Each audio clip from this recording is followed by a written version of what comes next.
Hi, everybody. Glad you made it to episode 2.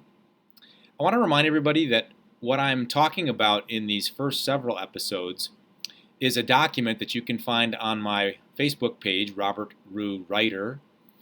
And it's a document entitled Things I Want to Know, with the word know in quotation marks, before I start to write my story.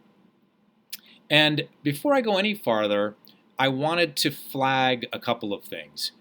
One is that most of what I'm talking about here is an identifying of some elements that occur, and I hesitate to use the word, but tend to occur in what I would call conventional stories. I don't use that term conventional pejoratively at all. I'm simply referring to elements of stories that appear frequently.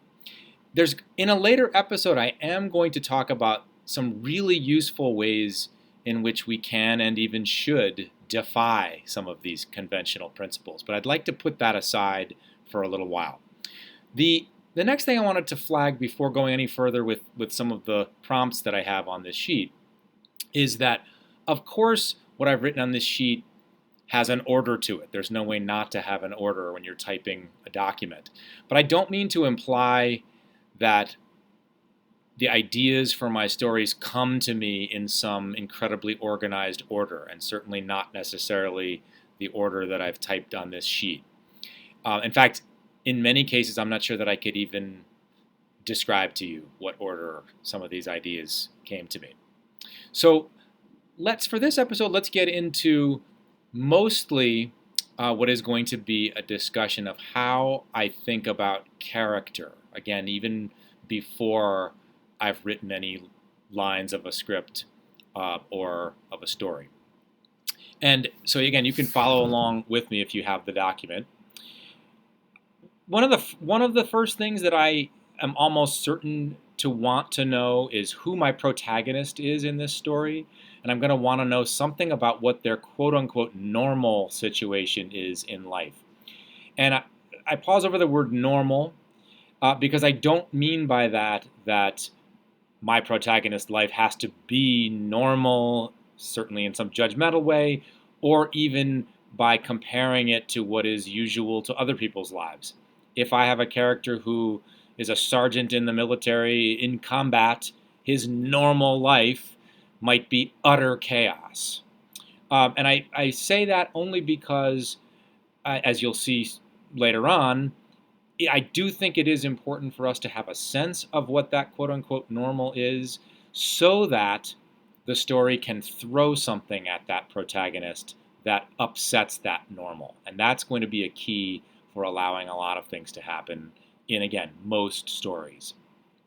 So to keep on going here, I've written as number 2 the tone of the story.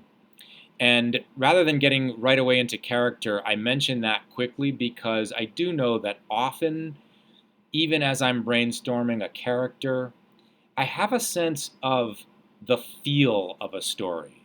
And I couldn't possibly tell you where that comes from. That comes from my unconscious, something that I want to wrestle with, some feeling that I want that story to create in me, that I want to create in my reader. And that is certainly informing even these things that I'm about to talk about with character. So, to get into character, and specifically protagonist, I want to know very early on where my protagonist lives. I want to know some opinions that this character has. I want to know how they talk. This is especially important to me as a screenwriter, although even when I've written fiction, I've found that I discover a lot by discovering how my character will say certain things, what kind of language they'll use, when they'll be informal, when they might be formal. I think that often is a great in for figuring out who a character is. I want to know something about what they're good at. I want to know, and this is a big one, which will connect to aspects of plot in a later episode.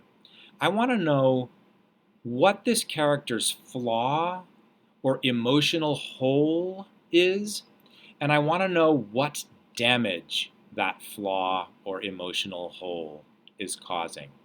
When I say damage, I mean what damage it's causing to the protagonist, him or herself, and in all likelihood, I also mean what damage it's causing to people around them. I think that's an incredibly important part of this. That flaw or emotional hole often relates to one of these things. Something that this character is blind to, how this character protects themselves emotionally. And I'll point out here that some characters are the types of characters who are constantly throwing themselves into the emotional meat grinder, telling people how they feel, seemingly being open. I would argue that even these characters are almost always protecting something that needs to be uncovered in the course of the story. I often want to know what is the biggest emotional trauma in this character's life. And this could be something that is already in the character's past when the story begins, or it could be something, obviously, that provides an engine for the story itself. But I think that's important to think about. I want to know what this character wishes for. And needless to say, this is often related to the aspects of character that I've already stated. This wish can be a conscious wish. It could be something that they articulate to someone. It could be a wish that they don't articulate to anyone. And interestingly, it could be a wish that they are not even fully aware of themselves. And I think it's often an interesting story when a story is actually about a character's wish becoming more apparent to the character. I want to know for sure what this character would be willing to do to achieve that wish. And the last thing I'm going to mention is something that might seem a bit arbitrary in this list, but I want to know who this character's best friend is, if they have a best friend. And I say that because there will often come a time, I would say particularly in a screenplay, where even if you have a character who is a loner, who is very internal, is going to want to express something to someone. In a screenplay, we have to remember the only thing our audience has access to is what can be seen and what can be heard. In a novel, in a short story, we've got more tools available to us. Without a character talking to anyone, we can express a great deal about what's going on inside of a character. In a screenplay, we can still do that, but it can be more challenging without that internal narrative. And so I think it's worth, for all sorts of reasons, deciding whether this character is going to have a friend or not, a best friend, and even if they don't, who are they going to articulate thoughts to from time to time. I'm going to continue in the next episode by talking about who might be against our protagonist, and we're certainly going to have a lot of discussion about plot elements as well.